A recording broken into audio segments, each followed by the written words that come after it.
ụmụ ibe ekene m ụnụ. Ana m ebuzi ụnụ na n'ụkwụ, ana m ebu ndị Igbo n'ụkwụ, anaghị m agwazi ha mgbe anyị ji abịa na igwe okwu. Ọkwanụ ka o si wee dapụtara anyị ụmụ ibe. Ọ bụrụ na ihe anyị chọrọ ime, anyị kwuburu ka anyị na-eme ihe a n'oge mana ụnụ fụrụ na ala Igbo tiri eti na ọrụ anyị na-ebido ọrụ n'isi n'isi ka anyị na-ebido. Ihe niile bụ n'isi ka a na-ebido ya. Onye ka eji eme ekwucha oge, emechazie oge ekwuru agaghị adị enough. Ihe niile ebidoro ya n'isi. Ana Igbo ihe anyị mere ya distillation, anyị tiri ya na njin kwụọ ya akwụọ wụrụ mmiri ọka, anyị wee bidozie n'isi. Maka na ofu mkpụrụ ihe na-anwụ anwụ o nwere nke dị ndụ n'ala Igbo. O nwere ofu mkpụrụ, ọkụma ofu mkpụrụ, one single ọdịrọ.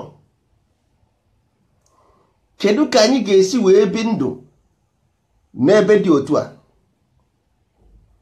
A sị m ụnụ, ọ bụrụ na ịtụpe ofu mkpụrụ mythology, sọsọ ofu mkpụrụ koodu nna gị nyere gị ịtọpe ihe, ọ ga-break thousands of neurons in your brain. Thousands ka ọ ya break.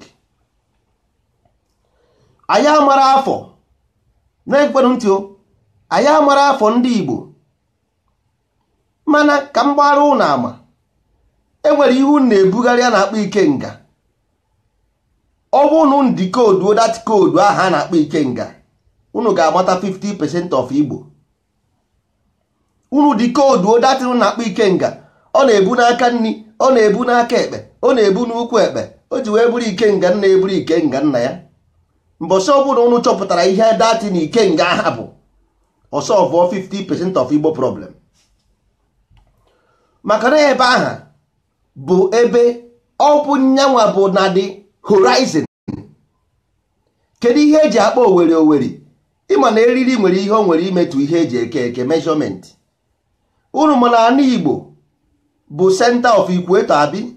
Kedu the particular place? Kedu ihe eji akpọ oweri ọwa eri? All because of the center of equator. All because of the center of equator. Ọ bụ ebe ahụ bụ the horizon a na-ekwu maka ya. Ọ bụ the equator. Rapụnụ nwa bekee, ọ bụ na anyị na ha mesịa ya, ha ga-ama na ndị Igbo before nwa bekee kwuo kalenda, Igbo nwere kalenda. Ụnụ amara nwa bekee dị aghụghọ. Ụnụ amara nwa bekee ọfụma. Nwa bekee is practicing 645. The code nwa bekee wụ 645. Ọ ya wụ Roman calendar 645. Ọ bụrụ na nke nwa na onwe gị chọpụta the meaning of 645, then ikupe Roman information isi ebe ahụ pụta. Roman calendar bụ under 645 ka ọ nọ. Ọ bụrụ na ị mara ihe 645 pụtara, then you free yourself from the bondage. Ka bụ number 1. Number 2 bụ na ndị Igbo ihu, because ndị bai bụ 5 cents, they are running under 5 cents. Ndị bai is running under 5 cents. That is the problem. Mana amakwa ihe 5 cents ma a na-ekwu dịkwa ekwu. Nna gị ma iwọchi ya those all the whole archaeology nna gị debere gị. Ọ bụrụ na ị mara, because ọ bụrụ na ị mara how to decode archaeologists, ihe mere nwa bekee ji wee bụrụ those archaeologists na they saw information live and direct. Enwere ka ihe mmadụ ji isi eme ihe ahụ na-afụ na Egypt everywhere, ọnya bụ na data na-apịrị apị. Ihe ahụ na watch na Hollywood, ọ bụ ya bụ mmọnwụ. Ụnụ amara na ya bụ mmọnwụ. Ịma na TV bụ mmọnwụ, ịmara na movie bụ mmọnwụ. Don't you know? Kedu that man nọ inside with the cameraman? Onye ahụ nọ n'ime that mmọnwụ is cameraman. Then mmọnwụ ahụ na-play a character, because ụnụ amara ihe of that's one they use for nothing. Ihe ahụ art to educate people. You are acting. Onye ọbụla na television, each one of them bụ actor. Each single one of them in television bụ mmọnwụ. Each single one bụ mmọnwụ. Ihe ọ bụ mmọnwụ interpretation of art, playing a character. Ọ dị ka mmadụ ime comedy is the same thing. Comedy, film, movie from A to Z, I can prove it. No mmọnwụ ka ọ bụ is interpretation of ihe hapịrị apị. Ihe hapịrị apị bụ art. Once you get the art wrong, your society will go under the ray. Ọbana akụkọ. Because art control perception. Perception is spirit. Perception ya bụ spirit, active spirit, chi unu na-ekwu maka ya. That is perception. For you to be on top of the spirit, you must be under soul, which is more to control the spirit. Because if you under spirit, spirit bụ animal self, 5 sense. Spirit bụ animal self, 5 sense. O nwere direction. Ya ka ha ji si onye kwechi ya ekwe. Mana ndị be anyị aghọta ihe a na-akọ. O nwere ebe ha na-eje. O nwere ebe ndị Igbo na-eje. Kwụsịrị nzuzu. Nwere ebe unu na-eje. You don't nwere culture, you mara ihe art. Then what, where you go? Kebi na-eje. You are Igbo. You are playing under 5 sense. That is, o nwere ihe ọ bụ. 5 sense amara ihe governance. O nwere because ọ na-eche uche. Ihe ọ na-eme bụ ihe ọ fụrụ ka ọ na-eri. Agụ ogo ya oje rie nri. Onyụọ nsị, rie nri, ṅụọ nsị, ṅụọ mmiri. Ọgwụ na. So you are going nowhere. O nwere ebe ị na-eje until you get this thing. Na-agwa gị na ibido n'isi create this thing. Ọ dị adị. Ndị be anyị na-eme all these practices ha na-eme about culture and this thing because they want to do something. Ọ bụrụ because na ama ya. Ọ bụrụ because na ama ihe ha na-eme. Ị na-celebrate ke ha na-akpa ya. Amamihe ha na-akpa ya sị na-eme New Year 2018. Ndị ọzọ si ha na-eme ke ha na-akpa ya a na-agụ arọ 60 egwu arọ. So ịdị 60 years ka Igbo na-agwa m na Igbo dị 60 years. Ihe na-achọ ịgwa m na ndị Igbo dị 60 years. Chineke mekwara unu ebere. So ihe m na-agwa unu bụ ọnwụ unu na-enwere art. Ọkwa ha destin na-agwa unu. Ọ bụrụkwa ihe a na-awata n'anya na-ekete n'ike o. Mbakwa o. Ị ga-ejekwe chọọ those artifacts. The information is there. And ọ bụkwa ihe nweta the information bụ the problem. Know how to put them in practice so that they will resonate to your own people. Ọ bụrụ obere ọrụ. How do you put these things in practice to resonate to your own people? Unu nwere Hollywood or Nollywood ka a na-akpọ ya. But you don't control the Nollywood. Because all through these programs ka ị ga-esi were those art tinye n'ime TV lesson ndị bụ. Because ihe ọ bụla ị na-eme n'ụwa bụ ihe ịfụrụ anya. The eye is the time and space. The space is the 5 sense. The eye onye maka eji agụ time. Ikpuchi anya gị, there is nothing like time. Ikpuchi anya gị enwere ọzọ ihe dị ka time. So ikpughe anya gị. So the time is based on the eye and the 5 sense. The nerve of the eye is 12 nerves in the eye. 12 nerves. Then times here with the 5 sense. Onye gị 60 seconds make 1 minute. 60 minutes make 1 hour. Iguri ajebezie. The times here. He divide that 60 by 2. That is equal day and night. Those horizon, 2 horizon. Onye gị 30. I were 12 times ya 30. Onye gị 360. That is 360 degree. Onye gị 1 complete year. So all would die. I happy hand na agogeri. These people are telling you nonsense. You got to go. Ha na-agwa gị nonsense. It's only place ị ga-ama ihe a na-akọ n'ụwa ọdịnala. Ma ọ bụrụ na ọdịnala abịara ndị Igbo ga-aba n'ime ọhịa. And without art, because ordinary with the art. Ordinary with the art. And the ones you know the art. You people go. You are gone. Because ihe nwere with spirit. The 5 senses with spirit. And this 5 senses is based on ihe ọ na-afụ to develop. So ọ bụrụ na ị mara how to mold something, create a character. Ị gakwa na nke ndị nwa bekee ma na ka ndị China. Ihe afụ na movie ha na-eme bụ how to culturize, make their culture beautiful so that ndị na-eto eto ga na-esi ebe aha na-amụrụ ihe afụ na TV ka ha na-ebehave. All what you see in TV will behave. Very soon ndị Nigeria ga-ebidozi eme homosexual. Mebekwa ihe a because na movie emebego na movie. Once ihe ọbụla ifụ na movie, near small time people will begin to do it. That is art. Ihe ọbụla ifụ na movie, people will begin to do them. That is why our ancestors created masquerade. Masquerade because mgbe ahụ TV adịrọ. So we use masquerade. That's why in the masquerade ị na-anya ị ga-afụ na ihe ha na-ekpu n'isi different. All definition of characters. Ọ ya wee okpu ahakpu n'ihu. Ịghọtago? So okpu ahakpu n'ihu ị na-ebezie na omume na-ebehave mana nke ahụ anyị kpere ụtara ya na-apịa ndị mmadụ na-akpagharị. Na-were bụrụ nwa na-akpagharị. Ihe o gosiri na ya mara ihe na-akọ.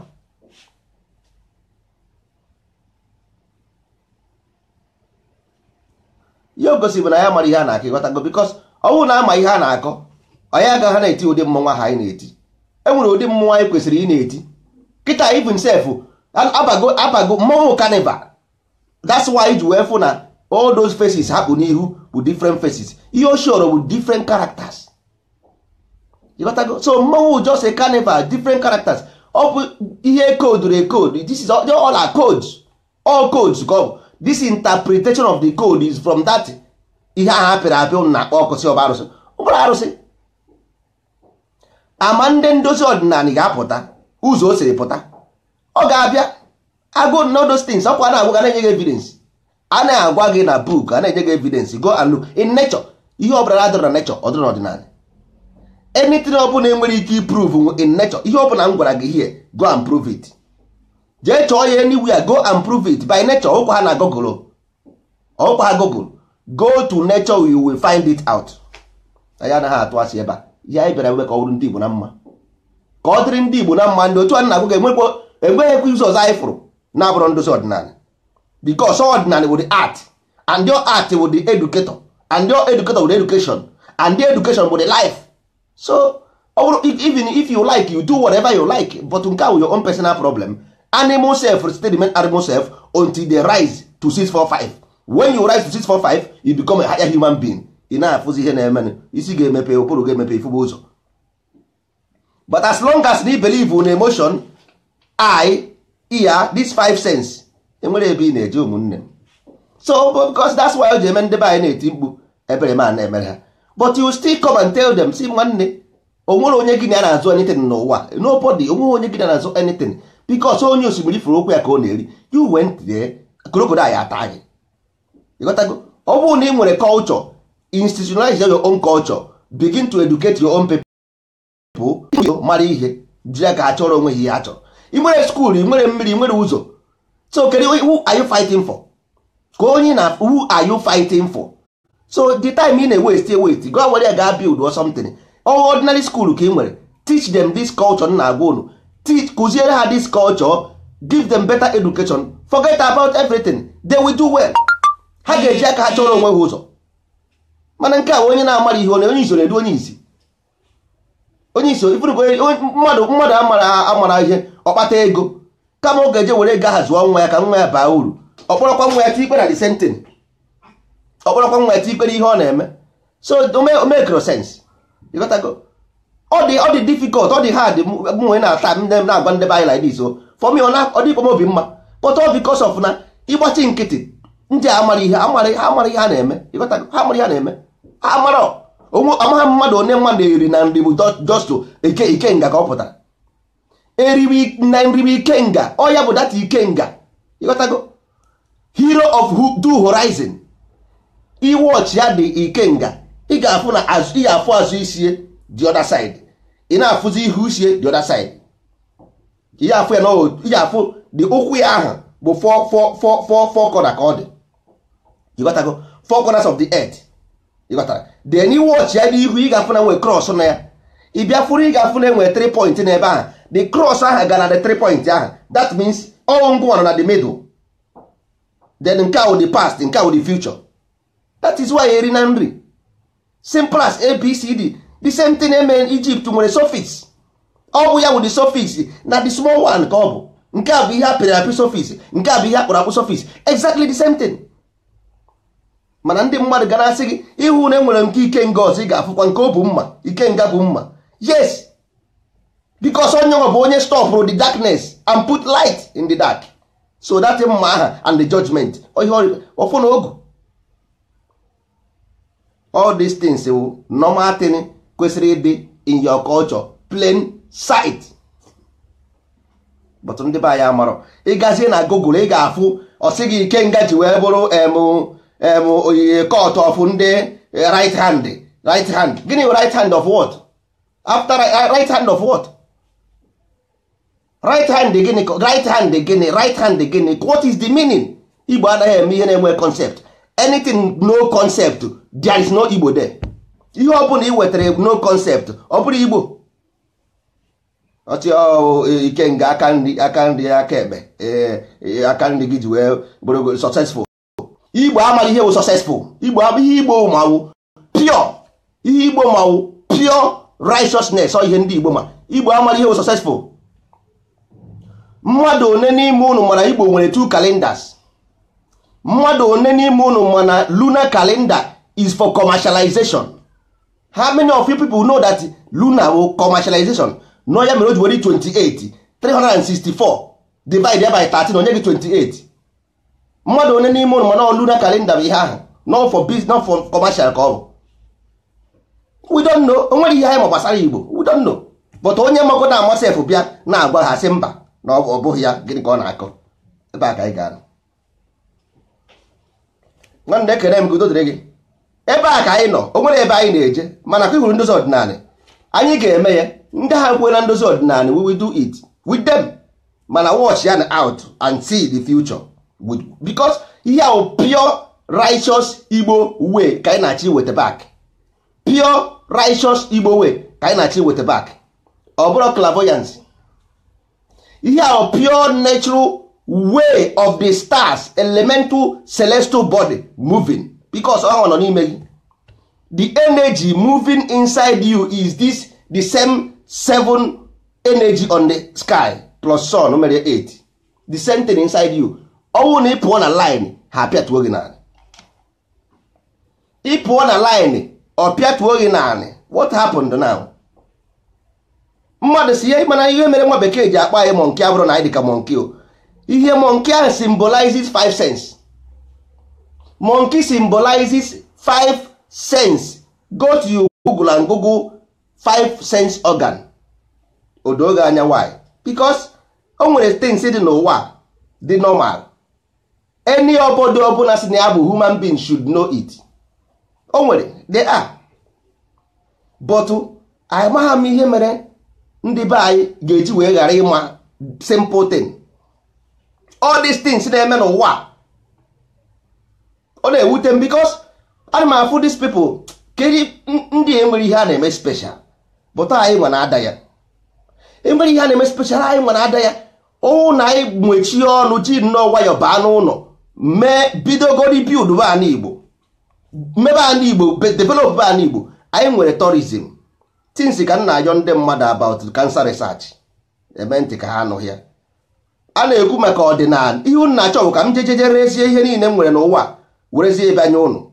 Ọkwa ihe unu chọrọ mresie everything m nwere ewere m ochuo m ụra weta Igbo information wute atala ahụhụ ụla werekwa ego m jee mekwuzie kansa were ego m jee dere ụlọ akwụkwọ ọdịnala ụnụ ntụfuru atụfu na arụsị mkpọrọ ọkụ. Chefuzie na ihe unu na-ekwu arụsị bụ artifact art and fact because art plus fact the behavior. Ọ ihe a na-ekwu maka ya, nothing more nothing else. There is clairvoyance. Clairvoyance is different from art. Clairvoyance abụrụ arụsị.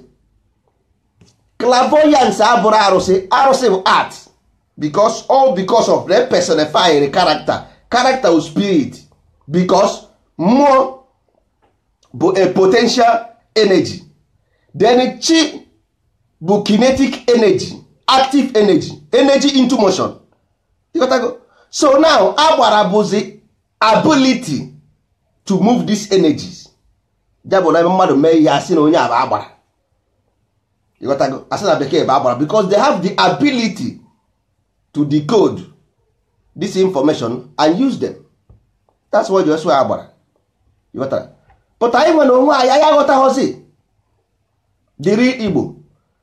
Anyị hapụzie instead of us to decode these characters a na-akpọ spirit because ndị gị kpọrọ ya spirit because why is a character because spirit were character. Mmụọ abụrụ a character. Mmụọ potential energy at rest. So nna gị kpọrọ ya spirit, they are vibrating. That's why you wekpọ ihe happy spirit. Ọ bụrụ because na enwere spirit nọ inside the osisi ahụ mba. They call them gods because they move you. You're supposed to be moving them. Ọ ihe a na-agwa gị. They are telling you how to move these things because ha nọ inside you. Ọ bụrụ na isi ka ha nọ n'ime gị. But because you may understand, you werezie your own lower self begin to worship those things. Worship bezie ha. n'ụdị na ha bụ chukwu ma ọ bụ na ha nwere power. No, there is clairvoyance. Enwe ya kpọ clairvoyance, igwọ ime energy benders. Clairvoyance all the difference with arụsị. Ịghọtago? Arụsị bụ arụ, machine bụ arụ, ihe na-arụ ọrụ, work. Ịghọtago? Work. Arụsị bụ arụ, ihe na-arụ ọrụ. So if you talk about mgbe a na-ekwu maka arụ kwụsị, ihe a bụ ọrụ nsị. Maka mgbe ndị ọjọọ bịara n'ala Igbo na-eme ihe ọjọọ, we have to stop them through the same way ha chịkwa eme ihe ọjọọ ahụ, because onye ọbụla ma ihe ọma ma ihe ọjọọ. Ịghọtago? Ndị anụnwa na-arụ ihe n'ụlọ ọgwụ a na-arụcha ọgwụ n'ụlọ ọgwụ, ha ma ọgwụ ha ga-eme arụ onye mmadụ, onye ahụ anwụọ. They know. So mgbe a rụrụ ọrụ nsị wụ mgbe ndị clairvoyance na-eme clairvoyance, we have to rụọ ọrụ nsị to dilute the clairvoyance of arụ ha na-eme. Ịghọtara? So ọ bụrụ because of na na-akpọ ya arụsị, ndị mmadụ echekwa ma arụsị. Mba, where these characters came from, the character, they are definition of characters, nothing more, nothing else. That is why nwa bekee ji wee burie na ebe a desa ya, because ọ mana them from A to Z iweta ha anaghị ebe a inye anyone ọ bụla enyere ma ete mkpagwa m gị ihe ọ pụtara, inye ha na m ihe ha pịrị apị. The whole Africa ụkwa nke ndị Igbo, anywhere in Africa ihe ha pịrị apị weta ihe, I tell you what it means, because all the same thing ka ha bụ. Ha niile Africa niile aha ma Egypt ma Congo, because Congo ihe a na-akpọ their own court will di Ikenga. Egyptian court is Ikenga. A na-akpọ ya Osiris because Osiris is based on interview. Ebe o siri pụta, where this character came from, the behavior of animal behavior of human being ka a na-ekwu maka ya. Animal behavior of human being, ebe ka o si onye nwa bụ ihe ifu n'osisi aha pịrị apị, the character, the source of this behavior, animal behavior. Oya ka a na-agwa gị nekwe ihe edere ebe a na ihe ị ga-eme na ihe ị ga-eme for you to overpower this override these characters. Oya ede n'osisi ahụ gasị. Nwere mgbe edere ebe aha ije ebe ahụ ịgwọta ọgwụ. Mba, ọ bụrụ Chukwu, ọ bụrụ chi, nothing like that there. Nwere ọladota ọkwa ya na this museum, ọgwara museum ka ọ dị. Ọ bụrụ na ike dị ebe ahụ ka nwa bekee na-ewere, ha ewere go ndị ike ka ihe ọ na-eme na museum, because ndị ma ihe ha ma na this thing forever and ever ha need. Ụmụ ha totitekwe ọgwa ya si na ije that place ị ga-afụ ihe dị ya fido na o jekwa ebe ahụ ọfụ ya, they just preserve it. Museum is preservation, don't mind them. Museum for preserve, ha preserve for the information. Ha macha ihe information ha pụtara, they know all. Ha ama ya. Otu ndị ba ya amarọ gwa ha something otu ọ dị ha ka ị na-emegbu ha emegbu. O nwere na-emegbu ụmụ Igbo. Ana Igbo dị mma, ọ dịara m nwa. Ọjọọ njọ, ọ jọrọ m nwa. So why that's why nji agba mbọ ka ọ dị mma. Mana enwe ego ga-esi adị mma ọ bụrụ anyị nwee art. Perfect art ọkwa art akwụkwọ nke copy. Perfect art like nna nna anyị ha nwere. Unless we get this perfect art, put them in cartoon, put them in movies, put them in Disney. Onwere ebe anyị na-eje. Anaghị etiti na mmọnwụ because mmọnwụ ị na-eti nwere ihe ọ pụtara. Ịghọtago? So ị ga-amagoro even level mmọnwụ agago, level anyị nọzi na mmọnwụ higher level. Mmọnwụ a na-emezi bịazi personify zie mmadụ personify ya otu a nọ na mmezie ihu Lord Lugard, mmesie ihu Lord Lugard ntiye afọ ọnụ Lugard, nye ya egbe. Ịghọtago? O jiri egbe pụta na streeti, ọ pụta ndị otu ya niile ahụ, ọ pụta otu ọkpọtụsie ha naanị. Ọ na-agwa ndị mmadụ ihe this man bịara mgbe o mere na be anyị. This is active direct so that people ga na-afụ n'ọhịa ka onye a mere. Ndị na-ete mmanya ọ bụrụ na mbọsị carnival mmọnwụ ruo, ha ga-eburu ete eji ete mmanya, were ihe eji ete mmanya yiri ya uniform asị ndị mmanya dezie na ọha nwa discover, because dioshi means discovery, the expert in discovery. Ọ ihe diochi pụtara, because ihe niile na-amụ ha na nwechara afa, o nwere ihe ọ pụtara. Ndị mmadụ chekwa na ọjọọ ya na-akpa ya diochi wee discover. Ọ ihe ọ pụtara, onye na-ete mmanya ọ discover, because a sị na diochi anaghị ekwuchi ihe ọfụ n'elu. Anything D is expert, something onye agha na-eme eji mara ya. Ọ ihe D pụtara. So ọ bụrụ jos na because of na akpọzi ofu afa ndị be anyị ama ha na-enwere ihe ọ pụtara. Anything ọ bụla Igbo bara based on observable truth, live and direct. So unu echekwara na ndị mmadụ na-ete mmanya because na ndị na-ete mmanya kịta amarozi. Ndị na-ete mmanya ọha bụ discoverers, ọha nwere discover. Ha nwa na-ediscover because diochi anaghị ekwusi ihe ọfụ n'enu nọ na nnukwu Igbo. N'onwe discover ka ọ bụ na ọ na-ediscover n'enu, ihe ọ na-ediscover ka nkụ. Mana ọ naghị ekwu ya. Maka mgbe ọzọ. Ụmụ ibe, ndị Igbo dị omimi. Ọ bụrụ na akwụkwọ ndozi ọdịnala pụta, that time ka unu ga-ama na ndị Igbo bụ oje na mmụọ. Aga m agwa unu na ndị Igbo bụ oje na mmụọ, rapụ na akụkọ. Ebe ọ bụ na ndị generation a nwere ike ime otu ahụ, ebe ọ bụ na anyị kwa ndị nkịtị mee otu a, marazie mgbe ndị ọkpụ na ndị egede ihe ha nwere ike ime. Jos cheki godi na iwu ndị nkịtị na-eme otu a. Nna nwanne, enwere ihe mmadụ fụgoro n'ụwa, ọ dịghị na Google. Mụnwa na onwe m, I was so surprised.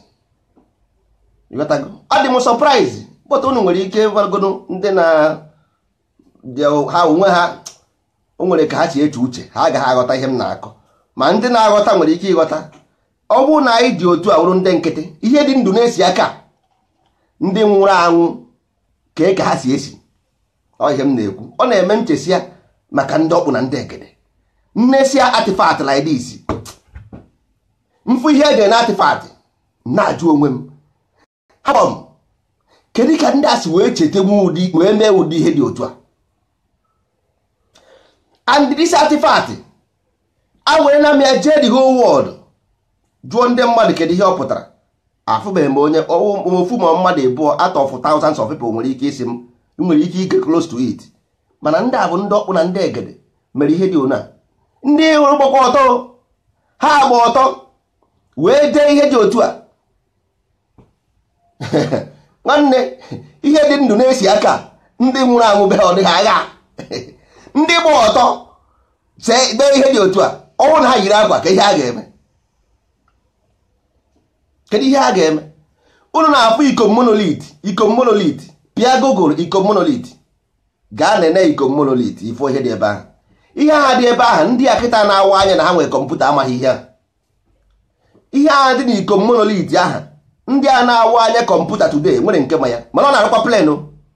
Ọ na-arụkwa plane, and those things was based on astrology, not on invention, based on natural movement, celestial movement. Mana onye na-arụ plane, a pilot can never tell it. Ihe ọ na-agwa gị bụ na pilot will just based on profession, na ọ bụrụ naturally intelligent. Ndị a dị naturally intelligent, natural intel, because intel from inner, naturally intel. Ọ ihe ndị Igbo bụ. All ndị Igbo build, they are the master based on the name in Igbo. Ọ bụrụ m kwurie ọwa eri. All the center ebe a na-ekwu meridian center, the equator. Ọ bụrụ m wakpọrọ equator. Igbo New Year is in March. All March Igbo na-agba New Year. Ọwụ mgbe aha a na-eme equinox, because ọwụ nature ka Igbo na-efolo nature. Ọwụ mgbe Igbo ọwụ nature ka Igbo na-efolo nature. Ọ ka ha chi eme. And ị gaa n'Igbo lunar calendar, that 13 aha bụ ọnwa Ikenga ka ọ bụ. Ikenga o god of two horizon.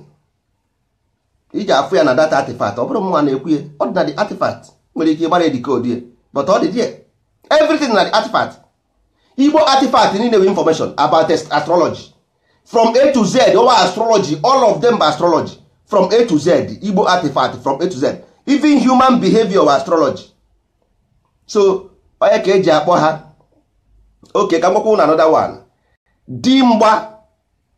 Gịnị wụ dimgba? Dimgba wụ animal nature. Because mgba wụ fight wụ animal nature. Then ụzọ dimgba wụ gịnị? Zodiac. Zodiac wụ ụzọ dimgba. Isi na asị, go and google zodiac. Jee chọọ ihe zodiac mean. Rụrụ nwana na Google. Jee chọọ zodiac, ị ga-abịa na agụ n'ụzọ dimgba. Because ụzọ wụ road, direction. Dimgba wụ animal nature. All direction of animal. For you to ascend to a higher self. For you to ascend to a higher self.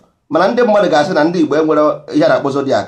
O nwere ọmara o juru eju na your symbols. How come ha enweghị ihe wee mara about time and space? How come they know about time and space? Ọ bụ na ha enwere ihe. Mana ndị ụka ya asị gị mba na ndị ọcha wetara everything. Ndị ọcha wetara ihe niile. Yes, ndị ọcha wetara ihe niile. Mana ndị ọdịnala si na ndị ọcha bịa were nsogbu adịrọ. We gave to them. Nsogbu adịrọ, we gave them. Let them take. But ọ bụrụ dị ya ihe na-akpa ha bụ ihe na-akpa anyị. Ihe na-akpa nwa bekee abụrụ ihe na-akpa anyị. Ibi na-achọ ha because ọ bụ your desire na-egbu gị. Your desire is holding you down. Ọ bụrụ ihe na-akpa nwa bekee na-akpa m. Ihe na-akpa m bụ the art and culture of Igbo land to be restored. Ọ ihe m need. So ihe m need with that art and culture. That's why I have a sleepless night to make sure that this art and culture is restored. Igbo Renaissance, ọ ihe m nọ.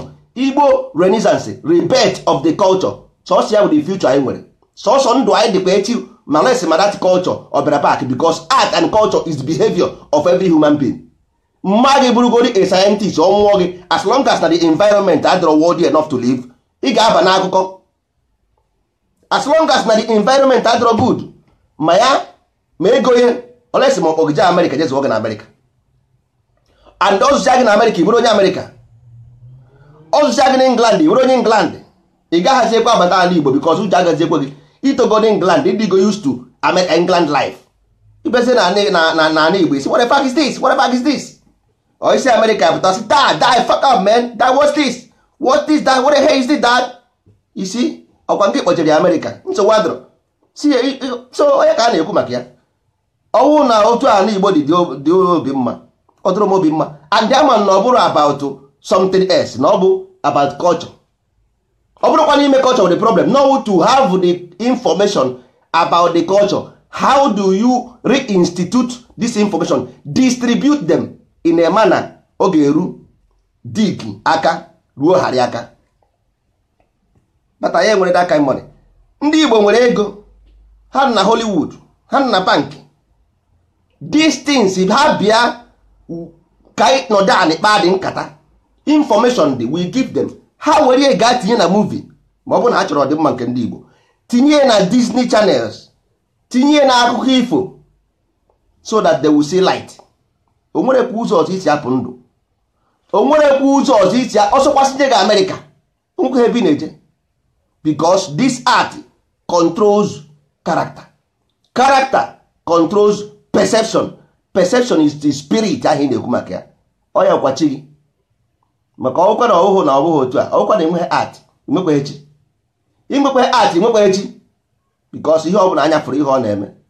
Onye kpuru isi ama ihe a na-akọ, onye kpuru isi amakwa ihe a na-akọ. Ọkwa anya ka eji eri.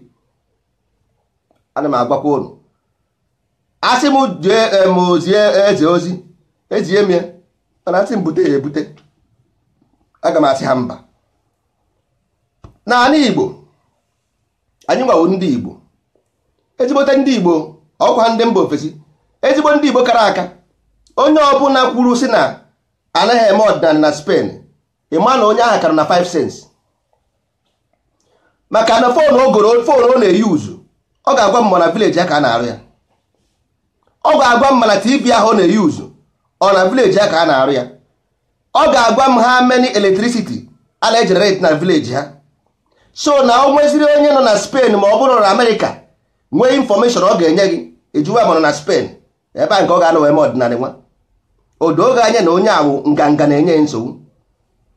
Odoge anya na onye na-ekwu otu awụ nganga ego ya na-enye nsogbu maka na otu a nọ ọsọkwa ya bụrụ na onye nọ na Kaduna ga-agwa m ihe ndị Igbo abịa gwa m ya ebe ahụ ka m na-eje. Until you reason above the 5 cents, the 645, until then nwanne nwere ebe ị na-eje. Sinanọ nso gwara gị na o buru eke amụma. Sinanọ nso gwara gị na o buru eke amụma and mara amara na okoko ga-amụ okoko. Okoko ga-amụ okoko because unu chekwa ego abụrụ ya bụ ihe a na-ekwu. Ego is nothing. Nwere ike igbu okoko kpata ego but just give yourself small time. If you know where oge edoga anya na the happiness nwere ma gị ma ego gị ifuru ụzọ ị mara ihe a na-akọ ma gị ma ego gị odoga ya na money is nothing. all to attain the higher self. That is where the happiness, ebe ahụ ka the joy nọ n'ime ebe a, because ihe ọ bụla ị chọrọ you have. Bank ga-ama na ego enwere value. You can have money, nwere ike inwe ego, but ọ ịmara ihe nwe ego inwe the enjoy. Ịmara ihe nwere ịmaghị ihe nwe ego nwere uru ọ bara gị iji eme gị ịpụta na-agha ego na street, enwe ebe asị na mmadụ nwere iri ebe ahụ, ebe asị na mmadụ nwere ịgha ego. Odoga ya na onye ahụ mara isi adịghị ya mma, ebe mmadụ nwere na-agha ego. Onye ahụ mgbe ọ dị ndụ enwere ike mgbe ọ na-aya ọya akpọ gị na fon isi na ijighị ego, ọnwụọ ije gbuo efi n'ata.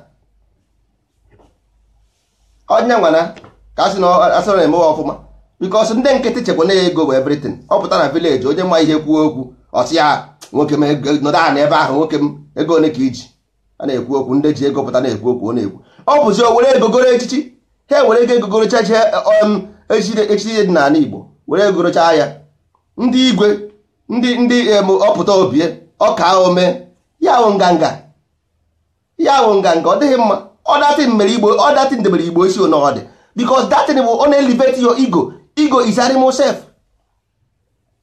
That thing na-elevate ego. O nwere nke ichiri echi were kwenye ha back, o nwere uru ọ bara. Gịnị ka ị na-echi? Ọ bụrụ na ọ bụrụ nganga, kedu ihe ị na-echi? Ndị eze sị gị bịa ka echi ego echi isi achie nwa ya. N'ala Igbo ichie bụ when you attain the higher knowledge, akpọ gị nye gị ichie because ịbago uru to society. Ihe anyị chọrọ knowledge, nye anyị knowledge, don't give us money, nye anyị knowledge, kụziere anyị ka esi egbu azụ, anyị ga-enweta the ego by ourselves ma ọ bụ na anyị chọọ. Nye anyị knowledge, anyị jezi na anyị everyday isi anyị bịa rie nri. Mba ụmụ ibe, ndozi ọdịnala bụ emesịa ọdịnala Igbo. Ọdịnala Igbo a na-atọ ka shuga. Even ndị ụka ga-ewere Bible ha zoo n'okpuru oche. I tell you, I swear, between God of Eri and God of Nri, the two horizon, na ọ bụ na emesịa ọdịnala ihe anyị na-eme ọdịnala, anyị mesịa ya, ndị ụka ga-ezo Bible ha n'okpuru bed. Mmụọ na-agwa gị si na nọ nso okwurie. Ọ bụ na ha ezoghị ihe ọ bụla m gwaziri gị ekene, because ha ma ihe ha chọrọ. I know what the Christians want. Ama m ihe ha chọrọ, ama m ihe ji ha n'ụlọ ụka. Don't worry. Ọ bụ na anyị mesịa ya ndozi ọdịnala anyị na-eme, even onye Indian ga-asị ka na ya chọrọ ihe onye ọdịnala Igbo, ọ ga-asị gị tell me a book I should read. Ọ ga-asị gị gwa m book I should read to know about ọdịnala. Ya ọ ga-eme gị n'anya. Ndị America, black Americans ga-asị because ha agago na ha ma na ife nwere ihe dị je. Black Americans agba na everywhere. Ha agba na Hebrew Israelite ụzọ adọrọ, ha agba Judaism ụzọ adọrọ, ha agba ifa ụzọ adọrọ. Ihe ọ fọrọ ọdịnala Igbo ebe ahụ ka ha ga-eme abatazie, ha agbazie n'ebe a true bụ their own place. Na America enwere ebe a na-akpọ ụta. Na America ụta enwere ebe a na-akpọ ụta. Enwere ebe a na-akpọ ọma ha na America, na America ọma ha afa gịnị bụ ọma one ndị ka ọma na America, one ndị ka ọma ha na ebe ka ọma mmadụ na America. Kedu ihe ụta na-eme na America? Ndị nkịtị. Ọwụ na anyị mesie ọdịnala Igbo a, ndị black Americans will feel at home for the first time. Ha ga-feel at home. Ha akwụsịzie ị na-achọgharị ebe ha si wepụta ụwa, inye ha the principle of life. Ha werezie inye ha ndozi ọdịnala, akwụkwọ ndozi ọdịnala, si ha werezie pụọ ndụ. Ha pụọ ndụ, arapụ ndị nwa bekee, ndị Amerịka, ndị agha na-etinye onwe ha na nsogbu. Ndị ahụ ị na-afụ na Amerịka, ndị gọọmenti ahụ a na-epụta ebe ahụ, ndị isi ojii sọpozuru ịga, ha ji ofu ebe ji ebiri onwe ha, dozie that place a na-agba egbe, dozie na ebe ahụ biri. Don't let them govern themselves. Ha pụọ those materialistic America. Materialistic America ya bụ ihe ji ha n'ọrụ. And ọkwara atị njikwe ndị Igbo, ọkwa ejikwe ndị Igbo, ha chọkwara ịdị ka nwa bekee. Ọkwa enwa jikwe ndị Igbo biko ọ bụ na ọ bụrụ ya o nwere ihe ị na-achọ. Dozie ọdịnala gị, dozie ọdịnala Igbo ka anyị pụọ ndụ. Ụmụaka anyị na-amụ pụọ ndụ.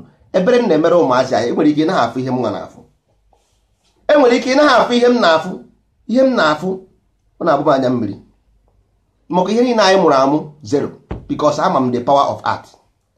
ama m the power of the spirit because ọ bụrụ mmadụ na mmụọ is a rest energy, more potential energy at rest. The spirit is a kinetic energy, force, very force oji kuma ya volcano na-eme volcano nke ha na-akpọkwa ya hurricane nke ọzọkwa this earthquake, ihe ahụ force, ihe ahụ kinetic energy. Ọ bụ ihe nọ n'ime gị because your body na-generate, your body is energy at rest, so na-generate kinetic energy. Is a matter into motion, matter into motion. Ọ ihe bụ ihe na-generate.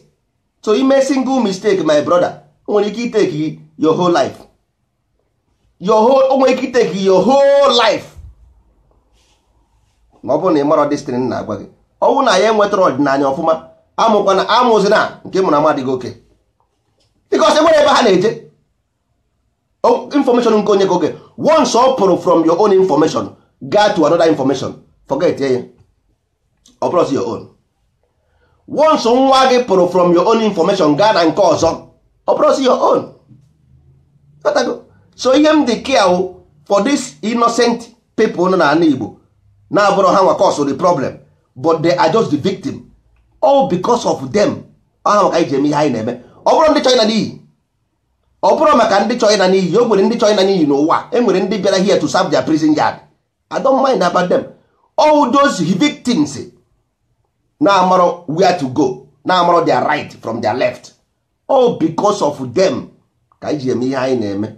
Because ọ bụrụ na anyị nweta nwa this art right, the future generation will become Igbo again. Ha ga-ahụkwa ndị Igbo ọzọ. If a political power united, that's why Igbo enweghị ike inwe a united political power, political house, because ha mara about this art and culture. Although inculcated in them, although inside them, because all through this culture, because culture cult, all through this culture ka ha ga-esi we, because ha jiri eto ha mara go the unification of the spirit, how to dilute the power, how to oppose the power of the spirit, so that you can cool it down, bring it down. Mana nke a na maro ị na-eso di moto, the speed ọ na-agba iso ya agba ị na-achị ị ga-ama n'ime ọhịa. I follow the kinetic energy otu o si agba ọsọ, ọ ga-eburu gị tee gị n'ime ọhịa. So you need ime practice how to invent opposing power to stop the velocity of the spirit, because of the generation of ihe your body na-generate. But mba iso ya ọ na-agba isoro na-agba, ọ na-agba isoro na-agba, ọ na-agba isoro na-agba. Ma ịbago n'ezigbo akụkọ, ịba moto ndị ochie nwanne, ezigbo moto ndị ochie ka ịbara automatic o. So ụmụ ibe, asị m ka m kwuchere ụlọ obere okwu a, ụmụ ihe 30 minutes ya, si ọwa na awa m, isi ọwa eji ihe a na-eme ka nkụ nwanne, ihe a na-eme ka nkụ. So ọ sị m ka m kwunyere ụlọ obere na anyị ka na-agba mbọ, anyị anaghị ana azụ, onwe anyị abịa ha si na enwere ndị anyị na-abịa inye ihe ọbụla. Ihe anyị bịara bụ ka anyị dozie ọdịnala Igbo mebiri emebi, so anyị enweghị time to do it all forever and ever. So ya nwe ha bụ nke ọta na echi kemgbe a na-ebido, anaghị ebidogo because all the whole artifact any decode che decode into paper, mana ati mego na ha eme all the whole art and one na that book this happy a ga-put into books so that ka ndebe anyị maria igbe ha titinye na dati ya apịrị a ga-asị arụsị ịghọtago. So ọ gaghị ebu ya, mana itinye na book akwụkwọ onye ya o buru, mana isi ya bụrụ ihe apịrị ọsị mba. So ọ ga-etake time to imecha ihe a niile put into book, mee in the way ordinary person ga-eme understand. Oya anyị na-arụ, oya bụrụ isi, oya na-ebu isi ọwụwa, oya na-eme anyị anaghị abịa the time anyị kwesịrị ị na-abịa na-agbasara ndị be anyị ozi ọma ka nke ọ bụrụ ihe ọbụla ka a ga-ekwu ebe a, information the essence, mana ọ bụrụ ihe ọbụla ka a ga-ekwu na onye igwe okwu. Ihe ọbụla i kwuru ebe a is recorded, so ọ bụrụ ihe ọbụla ka anyị ga-ekwu nwa ebe a. Enwere some vital information anyị nwetachara mana na ihe ndị be anyị debechara na data ihe apịrị, mana anyị agaghị ekwu ya na ihe a igwe okwu ụmụnne, ọ dị too sophisticated, anyị agaghị ekwu ya ebe a. So ọ bụ nke ahụ ga-adịzi n'akwụkwọ. Nwere ndị nwetara akwụkwọ ndozi ọdịnala, they will see by themselves. odoge anya na forces niile na-afụ n'anya plan a na-eme ihe you are living with them every day by day. You live with these forces every day by day. But not because of the mythology, ritual of the myth. You got a difference between mythology and ritual. The man nke bụ ụzọ. The man of ritual is based on mythology, na ọ bụghị truth. So a na-agwazi gị na nke a mythology na ọ bụghị eziokwu, isi gịnị ka a na-agwa gị? Asị ya ma asị na Chukwu. Ọ sị na Chukwu adịghị. Wo isi na Chukwu adịghị. O nwere onye na gịnị anaghị eme argument about Chukwu. Ihe a na-ekwu kedu ihe bụ Chukwu. The question is not about God or no God. Is what is God is the question. Mana ndị mmadụ ndị ụka na like iji that name argument on them some people. Na say okay you say that is na Chukwu adịghị, say is no God. Onye gwa gị dat na-esi ya nwanne enweghị mgbe isi na Chukwu adịghị. Ejuo the person kedu ihe bụ Chukwu. Because igwe na Chukwu adịghị na-eme necessary argument. Ị ga-asị ya kedu ihe wuri Chukwu nya gụtatie gị dị ajụjụ. Ọsịgo onye kere ụwa. Ejuzie ọ kere ike ime gịnị? Onye enweghị ike ịrụ plan. Mana onye ma na enwere ihe a na-akpọ kinetic energy. That is the chi active force. Energy into motion. Man enwere ihe a na-akpọ mmụọ which is potential energy. Energy in or at rest. Then agwara ka ewezi mgbe ahụ. How do you use this potential and kinetic which is mmụọ na chi to generate something material ị nwere ike use as agwara bara onwe gị uru? Maka onye ọbụla na-ekwu na ọ bụ nke ndị ha ọmaghị ya na-akụ. Onye ọbụla na-ekwu na onye efe ya efe n'eluigwe ndị a nwere ndị undermeat ka ha nọ. So hapụnụ ha, nsogbu adịrọ. Their vibration never reach that same level. The color you see, the different colors you see is based on vibration. Blue, red, black, all vibration na-eme the color. So every character attitude is based on vibration. So bara uru nwanne. Ihe ọ sọrọ gị gwa ya ọ gaghị ekwe, ọ gaghị aghọta ihe ị na-akọ. Ihe ọ sọrọ gị gwa ya ọ gaghị aghọta ihe ị na-akọ until the vibration get to certain level. Ọ ghọta ya. Nwere ike mgbe aha ọ dị na late. Because ọ mgbe o nwere ike mmadụ mara ihe late ọ na-enye nsogbu. Hai ọsọ gwara mma ihe a before. Hai ọwụ na mma ihe a mma taa, ọ bụ na mma ya before. Hai you got to go. So nya nwa bụ the because keep on breaking the codes on eme activate your neurons. Go to information, the hardest one on eme activate neurons. Chebe echiche on eme activate neurons. Look for more information on eme activate neurons. Ọ crack gide onwe ebe onye mo crack ruo ye. Then ọba number 6. Ọba ha number 6. Aba 645. Ewuruzi onye egede. You got to go. So ma ọkwa maka nke a na-eche nna asa nke amaka, nna achọrọ m ego, nna ajete money, hai nna ihe nke na-esi ngwa ka o si esi, hey mbanụ nke ahụ nkịta, nke ahụ nkịta enweghị ichere nke ma nkịta so ya bụ ihe nkịta ma nkịta o siri n'imi na-eje ewu mana mmadụ fụ n'anya ọ nabagodi je chere echiche gbasara ya, o je chee echiche gbasara ya ọ ihe o ji wewụrụ mmadụ. Mana ndị be anyị aghọtara, ndị be anyị aghọtara. I wish na ndị Igbo ga-aghọta, I wish na ndị Igbo ga-aghọta na the gene inside them is so superior na ọ bụrụ na ha mara ihe ha ga-ama SS, ha dakwa na iberibe ha ga-ada SS. I wish na ndị Igbo ga-aghọta na ha daa iberibe na ha ga-ada SS because na ndị Igbo nwere SS carbon, ha the carbon in their system, the SS, because the chair here na for carbon, hydrogen and oxygen. All this thing, anything over and move, you must put it this thing inside. Anything over and motor, you open and move before you move them. You get really hydrogen, or because all of them is from fuel. Fuel inside this hydrogen and oxygen and carbon goes to. So over na itinye here these three things, or gotta move. All this thing make up your body. This thing make up your body. Imagine how velocity of spirit you gonna generate. Or carry moto. Your velocity carry moto. Or carry moto. That is why mad na apụta were mmasị wuo mmadụ. Ịhụ ndị ha ndị na-etisi ya ndị eme. Here are example of human behavior, animal behavior. Very dangerous. energy into motion is dangerous. The most dangerous something only need something to oppose the energy. Onye mere plane ji efe n'elu. Ihe plane ji efe n'elu will opposite of the velocity. Can you imagine how energy work?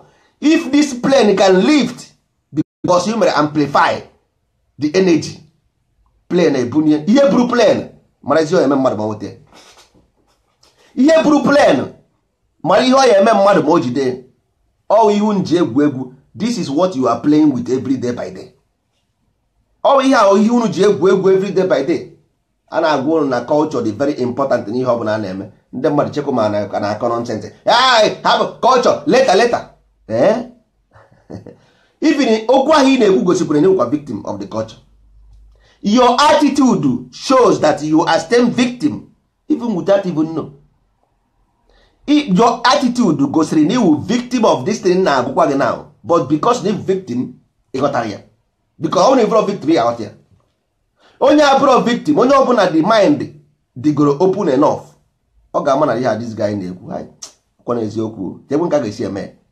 Ọ wụzi na your mind dịkwu higher enough, ị ga-ama ka a ga-esi eme. Ị ga-ama na ihe m na-ekwu about comics, ị ga-ama na ihe m na-ekwu about carnivals, iti mmọnwụ with information ọgwụkwa nke a na-apịa ụtara na-ebu mma. Ị ga-ama na Nollywood, ị ga-ama na cartoons, ị ga-ama na class. These things are practical steps. Ọ bụrụ illusion. Ihe a wụ something practicable. Ọ bụrụ illusion. So ihe ọ bụrụ these things is practical na ị nwere ike ime nwe, nobody can stop us. So ọ bụrụ na ha emezie, who are you going to blame? Ọ bụrụ na itinye these things in practice, kedu onye ị ga-blame? Enwere onye ị ga-blame. You blame yourself. You got to...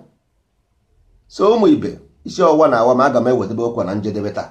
Kama mbọchị ọzọkwa on Tuesday a ga-ewetakwara unu oziọma nke dị mma, ezigbo oziọma ndị ọdịnala ụta isi eweta. Anyị mesie ọdịnala ka anyị si wee gwa unu.